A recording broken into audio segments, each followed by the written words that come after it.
Hey y'all, join us at the American Farmstead Convention on Saturday, May 18th to learn more about cultivating a farm-to-table lifestyle. Yeah, come on out to the Clay County Fairgrounds and hear 5 great speakers: David the Good, Man in Overalls, Tim Armstrong from Eat Your Yard Jacks, Tiffany Sanders, and Wayne Hobbs teach you how to grow more of your own food. Throughout the day, you can watch several homesteading skill demonstrations and learn more about raising and milking dairy animals, butchering chicken and quail, beekeeping, black soldier fly farming, aeroponic gardening, and much more. Don't forget about the vendors market, where you can shop. Several vendors and our demonstrators are bringing their own products. They're all farm and garden related. It'll be a great fun day with a kids space, food trucks, lots of education and entertainment. Y'all join us at the American Farmstead Convention.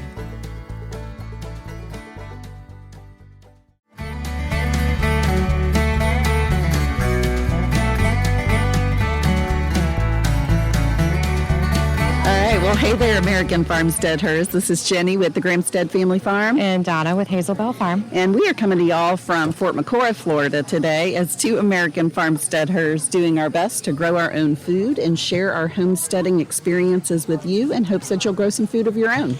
Yeah, and we are here at Scrubland Farms Nursery, here, like Jenny said, in Fort McCoy. Yeah, Fort McCoy. Change of scenery. Yeah, we are outside. It is quite a bit of fun with background noise. Yeah. But we are listening to David the Good's Spring Good Gardener class. Did I get it right? Yes. Okay. I think so. Something like that. Something like that. So he's here giving 3 separate speeches, 3 separate talks, and throughout the day, and with some breaks in between to shop plants, of course. You can kind of wander around the nursery. David the Good's family has plants for sale. Lots of good education happening. Yes. Yeah. Yeah. So it's basically like an all-day intensive. Like Donna said, he's going to do 3 talks today, and he just got done with his first one, which was how to grow a literal ton of food in your first-year garden. First-year garden, which may seem unreachable to a lot of people. But I think that the main point of his talk and how he's literally growing an actual ton of food is what he's choosing to grow. Right. You know, he's not, nothing fussy is on this list. You're not going to find, slicer tomatoes on this list. Or cucumbers. Nope. You're not going to find those fussy vegetables. And not even like a lot of herbs and things like that. No, this is about growing mass and growing calories and getting food for the family that anybody can do. And, and he says in your first year, that means like the first year gardener. Yes, the first year gardener can grow a ton of food. So his list that he gives is very specific to the Deep South. And, so for our listeners up north, it's going to be things that are going to thrive in the heat. Also, there's nothing fussy on the list. Everything is going to be very hands-off, very vigorous growers to grow a literal ton of food. Yeah, so he has a top 10 and then some, which turned into like a top 20. Right. So we'll go through them. So the first one is true yams. Yes. He always is. He wants to be clear that we understand it's true yams. Right. It's not the same as sweet potatoes. That's something different. Correct. Yes. Although sweet potatoes is number 2 on the list. Right. So at the beginning of the talk, we were talking with Mark Bailey. I think he's with the Alachua County Extension. Yes. Or Marion County Extension? Marion County, okay. I think. And so he was telling us how like a third of the population in Western Africa basically lives on yams, true yams. Right. Yeah. Yeah, that's like where that's most of their food. Right, and that's not something that's a popular crop here, but it should be. Yeah. Yeah, and that was the conversation. Like, everybody should be growing that. And I've never grown yams. Me neither. Never, ever, ever. I keep hearing that same advice over and over again, and I haven't done it. It's not something that you commonly find in like your regular garden store. No, not in the nursery for sure. No. And David talked about that too. He said if you want to get some, go to like an Asian market, or like a Yeah, that's what he said, right? Like an Asian grocery store kind of market. Yeah, and, he said that, and find some there. Yeah, or like the Jamaican supermarket. Right. Yes, yeah. that you can get a lot of roots there. And I mean, it's going to be stuff that loves to grow in the heat that they're going to have at their markets. So it's a good place to get stuff that probably isn't sprayed with any, anything to keep things from sprouting. Right. So then, like you said, similarly, number 2 was sweet potatoes. And so he kind of gave some parameters at the beginning of this talk about like a good sized garden for a first year gardener. And he talked about building 100-foot rows. Yes. And one of the things he said in that is in one 100-foot row, you can grow 300 to 600 pounds of sweet potatoes in that first year. That is crazy. That's amazing. That's a lot of sweet potatoes. Yes, that's a lot of food. And the cool thing about sweet potatoes is that they save. Yeah. Right? So you bring them up, you put them in the shade, you let them cure a couple weeks, and then you can store them indoors, and they'll save for months and months. Yes. Yeah. I'm excited about my sweet potatoes this year. Me too. Yeah, because mine were accidental slips. I had my garden covered with a huge tarp. It's a huge black tarp, and it had been covered for the longest time, but apparently I left some sweet potatoes in the ground underneath that tarp and uncovered them, and I'm like, dang, there's sweet potato slips growing under a black tarp. That's awesome. That's cool. Yeah. So that's just a testament to how easy they are to grow. So they, of course, were all growing in like clumps. Right. So I basically dug that whole potato out of there and broke apart all the slips where they were attached to the potato and stuck them back in the ground. Right. And they're taking off. Right, and they'll just take off. Yeah. So he talked about using sweet potatoes as ground cover as well. It's a great ground cover. Yeah. And it's just a good calorie dense superfood. Yeah, I planted mine. They're kind of in the vicinity of my nectarine tree that's doing really well, but that area, like behind my nectarine tree, gets like super, super weedy. And it's kind of going down a little bit of a slope. So I'm hoping that the sweet potatoes are just going to run all over. That's my plan too. Yeah. That's what I'm hopeful for. And I purchased today some purple sweet potato slips. Yay. And some white sweet potato slips. So whites are supposed to get really big. Really? Yeah, he said just leave them in the ground forever. And I feel so validated today on a couple of things because I really respect what he has to say as a food grower, right? Like a practical grower. Yeah, absolutely. And, there's so many rules that people come out with. You shouldn't do this. There's no hilling stuff in Florida, all the things. And one of the things that I have heard said over and over again every year is, you have to go that, don't leave your sweet potatoes in the ground for too long. And I've always just waited until frost takes out the greens, peels them back. And then, those sugars really condense down in the tubers. And we pull them out, and then it's not so hot outside, so they cure easier outside. That's just how I've always done it. It's worked for me. I didn't really know any better until after I did it and had success. And he said that's exactly what he does, basically. Just let them grow, and why not? Why wouldn't you want a big sweet potato? Right. So, now there is a point where it can get too big and it gets woody. Yeah. But you'll have one of those for a lot of good potatoes, and that one, okay, so what? You put it back in the ground, and it's going to grow you new slips for next year. Right. Big deal. So yeah, I'm excited to have the purples again and the whites too. Moving on to number 3. I didn't like number 3. Yeah, number 3 is turnips. I would rather it be rutabaga. Right, so pick that then. Yeah. Because it'll grow the same. Yeah, they grow the same. They're just as vigorous as turnips. They do well in the deep south, and they're sweeter and they taste better. Right. Yeah, turnips are I can take it or leave it. My people don't love them. I always grow them. I don't know why. It's one of those things I should take my own advice. Right. And grow the thing that we're going to eat. Right. I think maybe it's wishful thinking too, because they're so easy to grow, and I like them okay. I don't love them, but I like them okay. Rutabagas I do prefer. I really like rutabagas, especially I like to roast rutabagas and carrots in the oven. And I don't know why I like that combination so much, but it's so good. It sounds good. Yeah. That sounds yummy. Okay, so besides turnips, what's the 4th one? Kakuza. Oh, yeah, Kukuza squash. Yeah, that's a squash. I've never even heard of that until today. I have, and I think I started some seeds. I may have seeds. Oh, yeah? I think so, because I think I started some last year, and then I never got the plants in the ground kind of thing. Okay.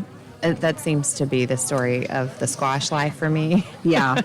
So I haven't grown them. I've seen them grown a lot on like YouTube channels. Okay. And maybe social media, but yeah, they're in the gourd family. Okay. And they're supposed to be a really easy summer squash that tastes a lot better and is a little more disease and pest resistant than, say, your yellow squash or your zucchini.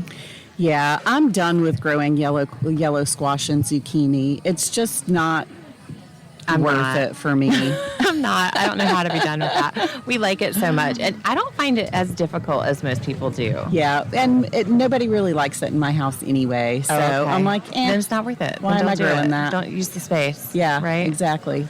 Yeah. Yeah, I'd rather grow a scallop squash or a Seminole pumpkin. Mm-hmm. So that's next. Next on the list, Yeah. Seminole pumpkin. I actually just put 3 seeds in the ground the other day on Seminole pumpkins. Yeah. Mm-hmm.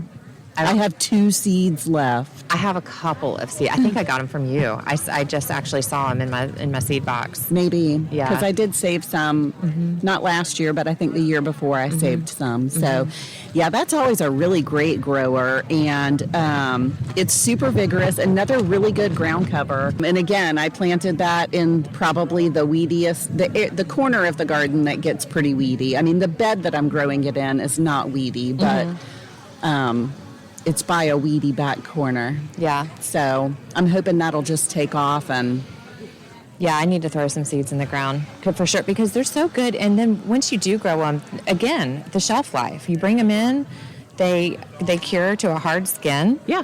And you can eat them savory. You can eat them sweet. You can make pies with them. I mean, it really is the pumpkin that works well for us. Yeah, and it really will stay good on the shelf for a year. Right. Yeah. Yeah. Next, one of my favorites, I also haven't put seeds in the ground yet this year, are yard-long beans. I do. I have a whole row. Do you? Yeah. Do you? They like the heat, so I usually wait till it's hot. Okay. And so now's the time. Okay. Yeah. Gotcha. Yeah, mine actually just came up probably about a week ago. Mm-hmm. So.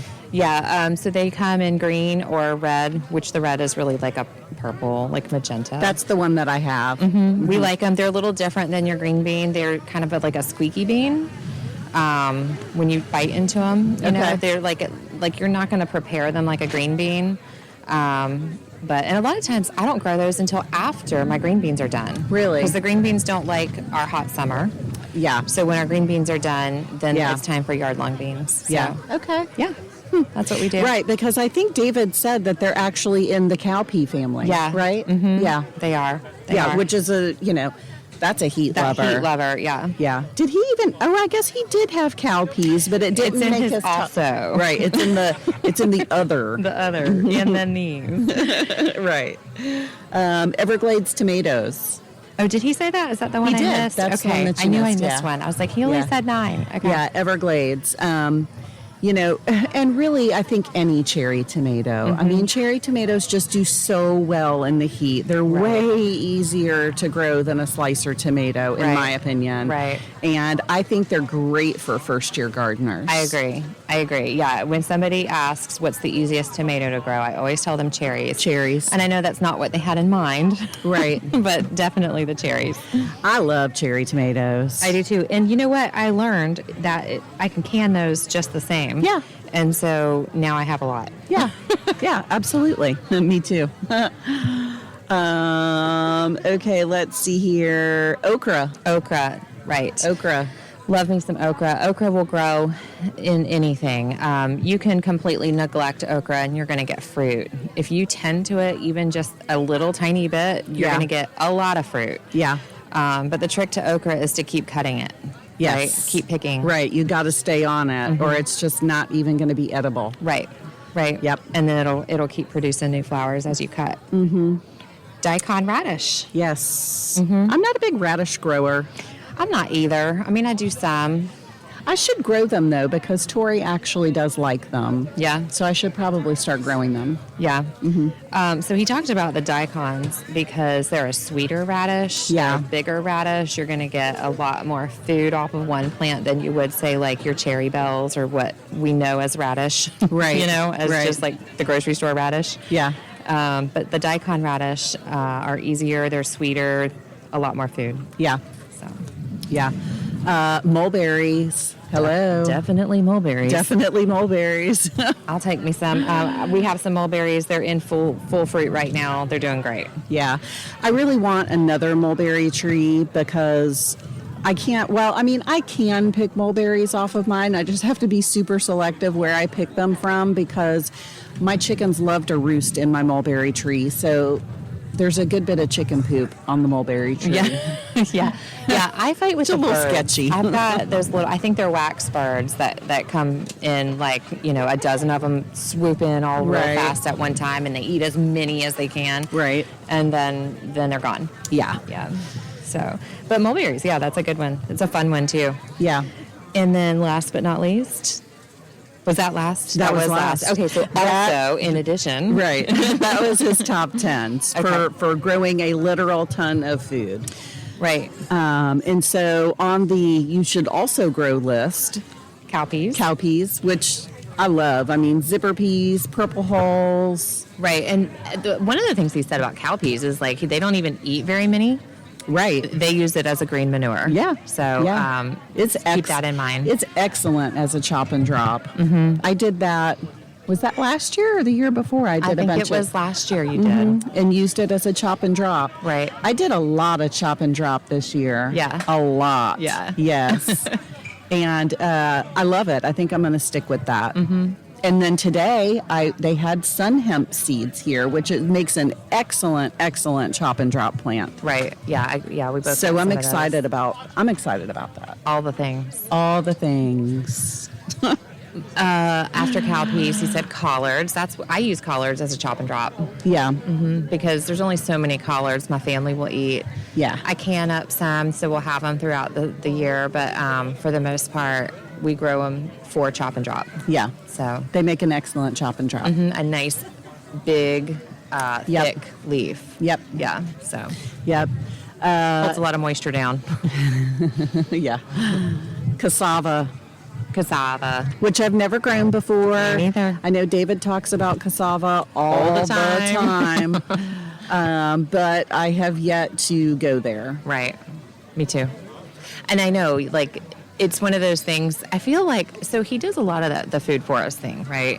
Which is admirable, but a lot of my garden is not that. A lot of my garden is like crop rows or like market rows or the raised beds. And so I feel like you have to have like a dedicated space to that, so because you leave some and it continues to grow. Yes. So it's, it's a great perennial, which is great. Like perennials are awesome. A lot of these things are perennials. Yeah. But I don't have a perennial space inside of my garden, so I've never done the cassava. Yeah, no, me either. I don't want to dig that much. Right. Yeah, there's that. Yeah, I mean, to harvest it, that's a pretty decent sized digging project right there. I mean, if it grows good. So, I don't know. Yeah, I don't know either. Ginger and turmeric. Yes, both of which I have tried and have not been successful. Same. But David said grow it in the shade. Yeah, which is where I went wrong, I think. Which is exactly where I went wrong because, it was getting some shade, but it was probably getting a lot. Mine 4 hours, 5 hours of sun at least. But isn't that full sun? By Florida standards? By Florida standards, that's full sun. Again, feeling pretty validated today. Yes, very. Yeah. So that was something that David mentioned is, full sun in Florida does not mean 12 hours of sun. So give your plants a little reprieve if possible, and they'll appreciate that. Yeah, absolutely. So another hardy fruit that he mentioned were muscadine grapes. Which I will attest to the hardiness because I forgot that I even planted two. They were I planted them on my fence line in my garden, and when the weeds took over, the weeds were super tall in that area. I forgot about them until I took the weed whacker over there and discovered, like, oh my gosh, those are muscadine grapes growing in there. So now that I've cleared out the weeds from around them, they're doing great. Oh, there's goes some muscadine grapes on that guy's cart right there. Yep. Looks like it. Sam has some in the nursery, and they actually have little grapes all over them. Yeah. You see them? Yeah, little tiny babies. And then he had those little baby blueberries. Oh, yeah. What are those? I don't know, but I've seen a lot of people going by with those. So that must be a good seller. They're like miniature. Tiny. Yeah, they're like miniature blueberries. They're super cute. The foliage looks different than your normal blueberry. I don't know what kind it is. I'll have to go and see, and we'll report back. But we'll be walking back through the nursery. Oh, again. for sure. Yeah. For sure. Next, longevity spinach or Lagos spinach. Yeah, or Okinawa. Or Okinawa as a green spinach after that likes the heat after your typical spinaches don't when they're done. Now, I'm not sure if the Lagos spinach is the same as the Egyptian spinach, but Egyptian spinach does really well in the heat too. I grew that last year. I think I actually saved some seeds from that too. I'll have to look. I really need to organize my seed I do too. drawer. It's bad. on the list. It's bad. Water spinach. Yeah, I've never heard of water spinach. I think I have some seeds actually. Really? I get all these weird spinaches. Seed the Stars has a lot of those spinach seeds. Cool. So I ordered, they had like a variety pack a couple years ago, and so I just ordered the whole variety pack just to try them out.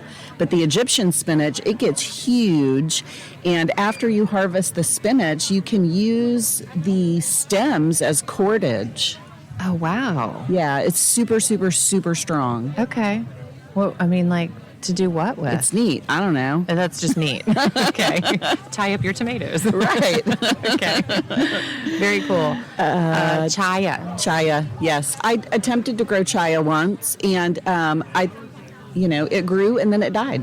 I had a chaya, and Eric thought it was a weed because I planted it not in a walkway, but like in the mulch along the fence. It wasn't in a like an identifiable bed. Right. And, so in his mind, he thought it was a sweet gum, like a baby sweet gum that volunteered. It was like, we don't even have any sweet gum trees here.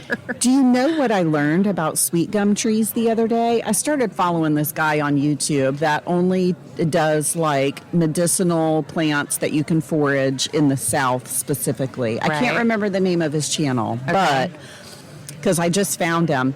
But I was watching one of his videos the other day, and he said that the sweet gum tree, in the inside of the seed pod, actually has the same ingredient that Tamiflu is made out of. What? So it's a natural flu remedy. Okay, interesting. I know. The So I'm like, and the sweet gum in the gumball. yes. Okay, the little spiky thing. Yep. Okay.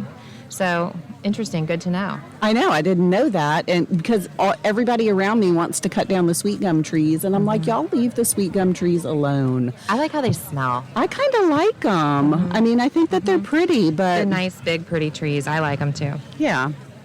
We don't have any where we are now. We're too dry where we are for that. They won't grow there. Yeah.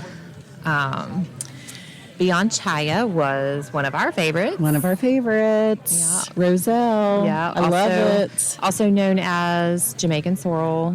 Yes. Or cranberry hibiscus. Yes. Or no, it's not. It's not the same as cranberry hibiscus. That was the point. But Jamaican sorrel, Florida hibiscus, or Florida cranberry. Florida people call cranberry, it. yes. It is in the hibiscus family. But Yeah. yeah, it is one of our favorites. It is like a cranberry. It's so good. Yeah. Yeah, it's so good. I've got 2 in the ground right now, which should be plenty. Right. Right. Yeah, I did 4 plants 4 years ago, and I still have dried Roselle off of that. Yeah, I still have Roselle from last year dried. Yeah. In a It's mason crazy. jar, yeah. So, yeah, that's very prolific. And I really like the Roselle because you can eat the greens, too. Because there's not very many greens that we can have in the deep south In the summer. In the summer. Right. So, right. and those greens, they have that nice tart flavor to them too. They're a great addition to a salad. Yeah. Or like chop up real small and put them in a chicken salad. Ooh. That's how the greens. I bet that's really good in chicken salad. You get that little bit of tart. Yeah. You get your greens in. It's good stuff. Yeah.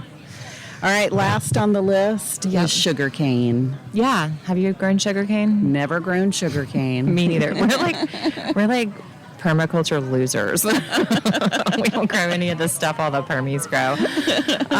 No, I haven't seen a use for sugarcane, honestly, beyond the novelty of, unless you're growing like a very large portion of it to harvest and like boil down. Right, to make cane syrup. And right, I don't have the means for that. And so for me, it would just be like fun to have a cane to chew on. Yeah, he said it was really pretty. Yeah, it is really pretty, and I think the animals will eat it. So, I don't know how much or how well. Right. But sugarcane was on his added list of must-grow stuff. Yes. So that is the complete list that he gave. And I think his plan for that first talk there, the size garden that he's talking about was 1,600 square feet to grow a literal ton of food. Yep.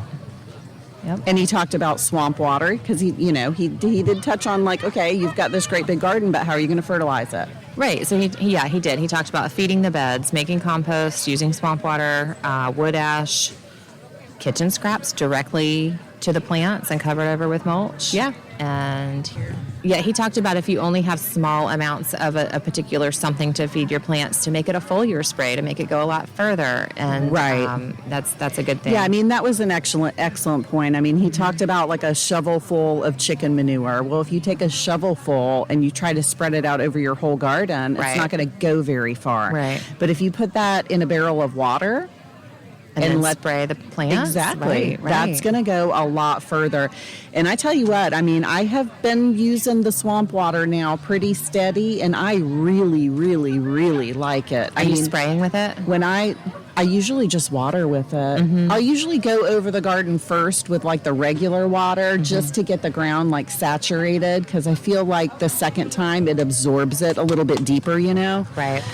So I'll water first with plain water, and then I go back with swamp water, and I don't dilute my swamp water, and this stuff is strong. It's got chicken blood in it, and I just threw a bunch of banana peels in there. Whatever you got. Prune the tomatoes, throw that in there. Like literally whatever you've got, you can put in there. So the plants are always super happy the next day. It's a free way to feed your plant, your soil. Yes. Yeah. And so that leads us up to his next talk that he's about to do. It's garden so cheap you can make Dave Ramsey weep. Yep.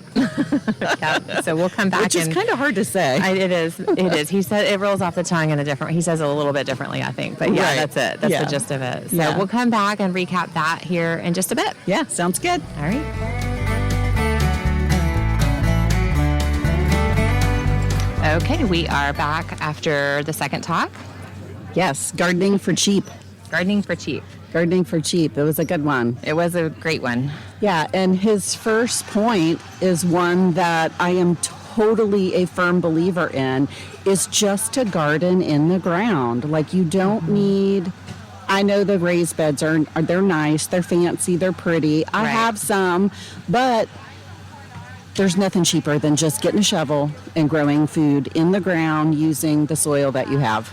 Right. So he talked about, eliminating waste, and that would be, wasting money to have raised beds just for the sake of having raised beds. So have raised beds without borders. He talked about, the number one thing people say why they can't do that is that they have really bad drainage. Right. And I can relate. That's why I started raised beds in my last house, was because I put our garden in the lowest possible place on our property.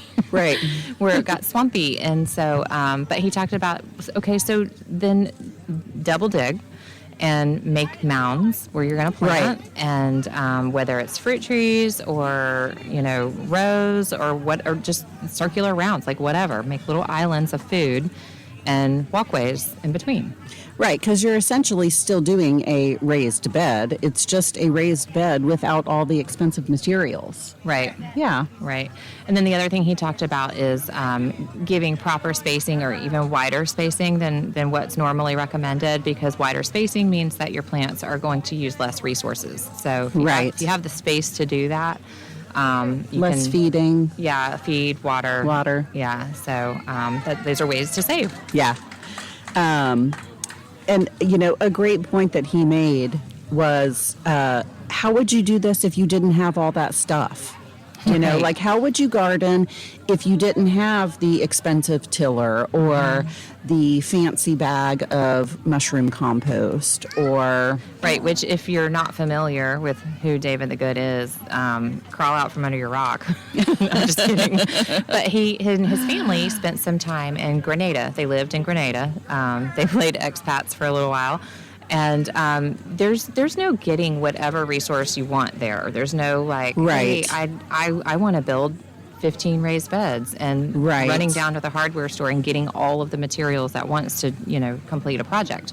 That doesn't happen there. And so that's kind of the background that he came with, that perspective of using what you've got and talking to other people who are doing the thing you want to do. So in that case was his neighbors, right, the locals, and how to make that happen. So yeah, he talked about starting a food forest instead of. He does support small nurseries like Scrubland Farmz here, for sure. But he talked about if you want to start a nursery or a food forest right away, maybe not worrying about buying a bunch of trees all at once, but maybe buy a couple and then get some cuttings from some friends. Right. Yeah. Yes. Yeah. I need to get better at taking cuttings and rooting stuff more often, because I have several things that I could be taking cuttings off of and me too. Really expanding a little bit. And cuttings are free. Cuttings are free. Hello. That doesn't mean wander through the nursery with some snips. So No. Don't do that. No. That's called prop lifting.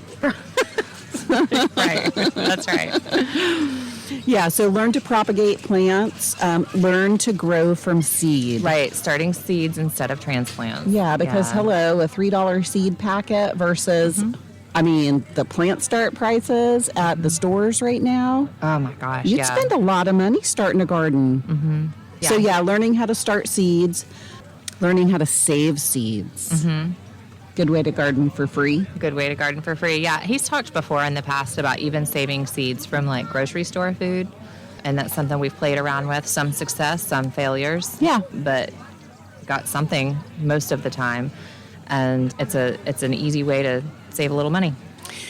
Yeah, it is an easy way to save some money. And he also mentioned, as far as feeding your garden, that, if you just look around, fertility is everywhere. Mm-hmm. All of those green leaves that have been soaking up the sunshine are full of nitrogen. You can use stuff like that to either compost or use as a chop and drop to eventually feed the soil over time. So swamp water. Right. Yeah, swamp water. Hello, how many times can we mention swamp water? Mm-hmm. Swamp water is amazing. Anytime I go through my garden and water with it, everybody is so happy the next day. Yeah. Yeah, it makes a big difference. And that that is a 55-gallon barrel of free fertilizer. Right. Free.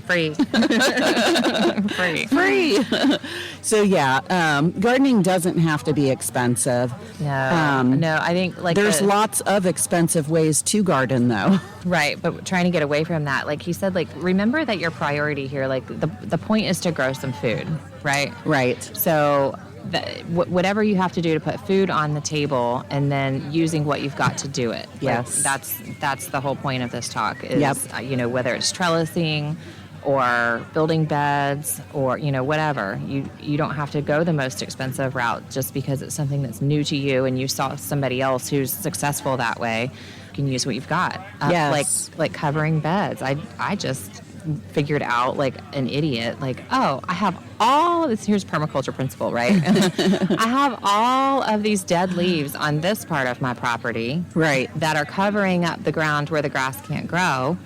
And I have a need for mulch in my garden where I'm trying to grow food, and like, oh, problem solution, right? So I've gone and I've mowed the leaves up with my mower with the bag, and I'm using that to mulch my vegetable garden. That's perfect. Like, that's the kind of thing that, those dead leaves are a resource. And I wasn't seeing them as a resource. I was seeing them as a problem. Right. Right. So that's the kind of thing you can do. Yeah. So what's his next talk on? What? Oh, it's how to maximize the use of animals to grow food in the garden. Oh, nice. Something along those lines. Yeah, I'm looking forward to hearing this one. Yeah, me too. Yep. Me too, All right. for sure. All right, guys.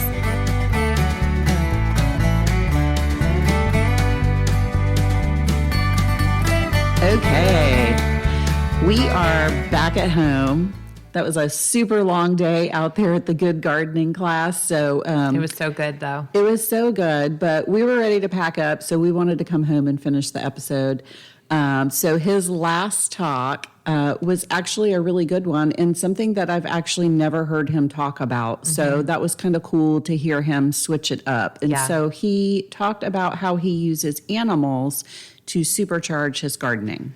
Yeah, I really like that with the homesteader mindset, because we do our best to make all of those things work together. Yeah. And, using the resources that we have. Utilize what you have. Yeah, so. Yeah, that was basically the gist of his whole last talk, just utilizing, all the things with the animals.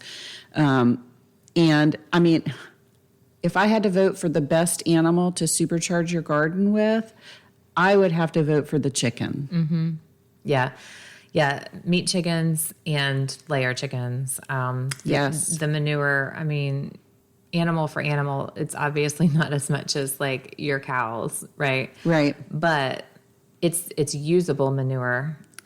Yes, and he touched about that too. Yeah, right. Usable manure, because not all cow manure is going to be usable. Right, right. We used to compost our cow manure until we poisoned an entire tomato garden. Right. With grazon. Yeah. So I've talked about that before, so I won't go into details, but I know that my chicken manure is good. And even if it's fresh, right, mm-hmm. I can still use it. Mm-hmm. Like, it's not going to burn my plants to put it in a bucket of water. Exactly. Right? Right. So you can take a bunch of chicken manure and you can compost it, mm-hmm. but you can take, I think he talked about, he used the reference of shovelfuls mm-hmm. of chicken manure. Mm-hmm. So if you have a shovelful of chicken manure and you spread it on your garden, it's mm-hmm. not going to go very far. Mm-hmm. But if you take that shovelful of chicken manure and put it in a bucket of water, mm-hmm. you can water your whole entire garden. Right. With that chicken manure tea. Right. And then you can even like ferment that, right? Yeah. And you can add some kind of starch to feed the microbes in there, and even a little fish bubbler. Like, have you seen that done? Yeah. I've done that before. Yeah. I ruined a fish bubbler, so I need another one. But yeah, that's a cool thing that you can do to really get some life into your soil, which is what is good for your plants. Yeah. So yeah, chicken manure for sure. But then also, like I said, the meat chickens, like we've talked about so many times, we use the chicken blood on that. I've seen where people mulch their gardens with feathers. Yeah. I tried it. I didn't like it. Yeah, no, I don't think I would do that.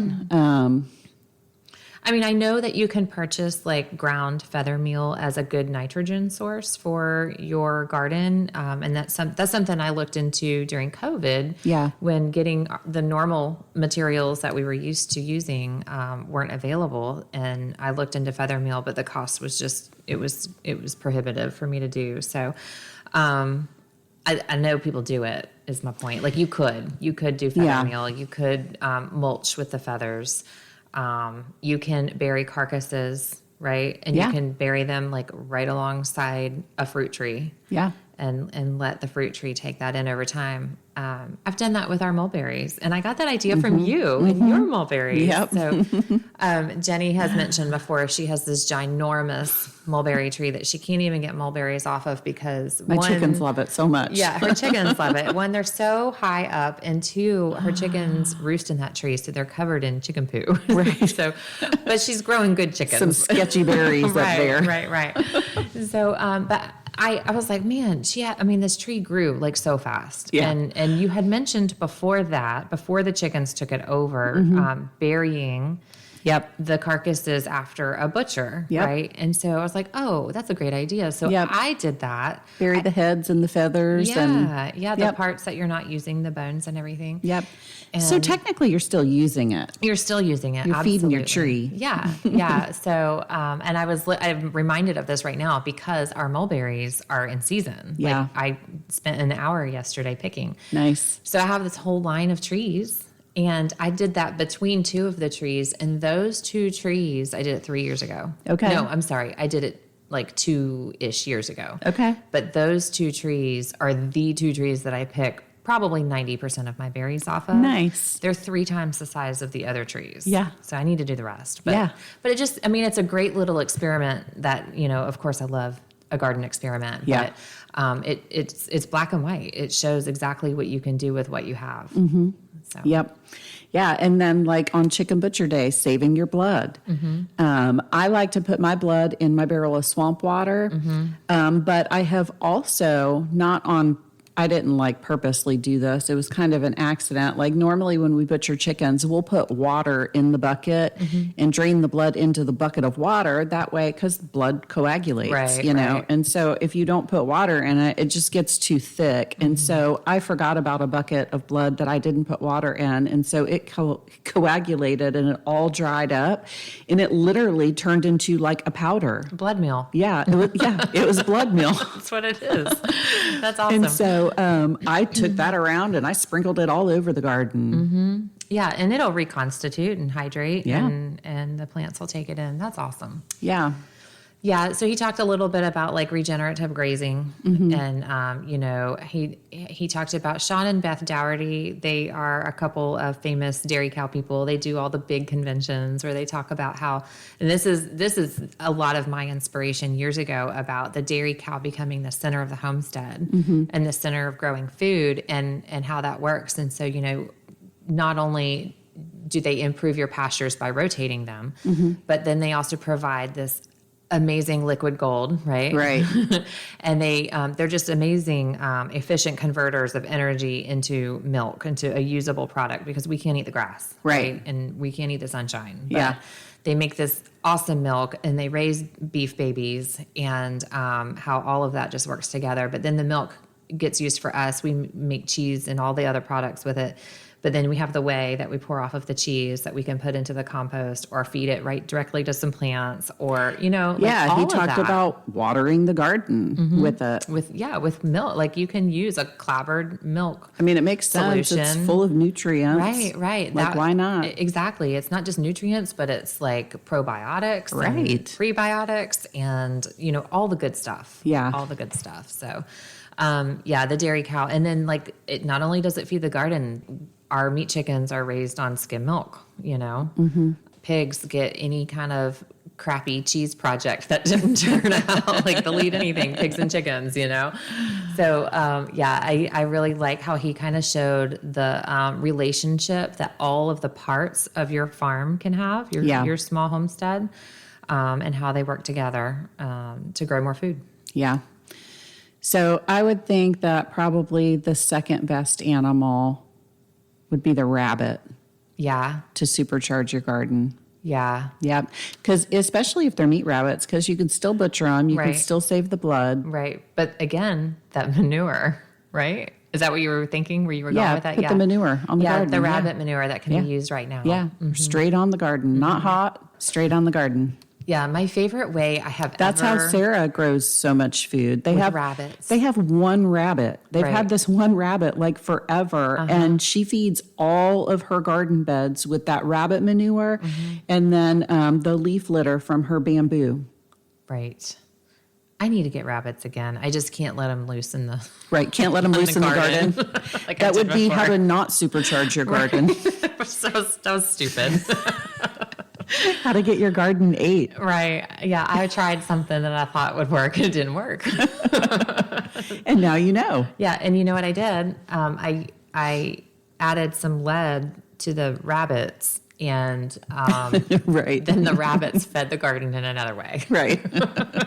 So it all worked out. But yeah, it was a really good talk on using animals just to better grow food in the garden. And I really liked hearing that talk from him where we hadn't heard that before, like you said. Yeah, it was something new from him, so that was cool. Mm-hmm.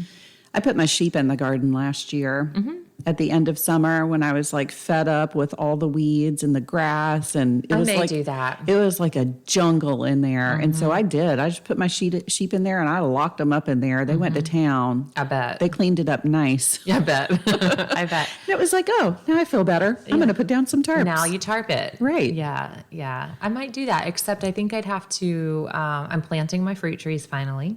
Yes. So I'd have to. I didn't cage those off. Yeah, I actually have put fruit trees in my garden since I've done that. Oh, yeah. And blueberries. So it's a maybe. It's a maybe. It's a maybe. We'll see.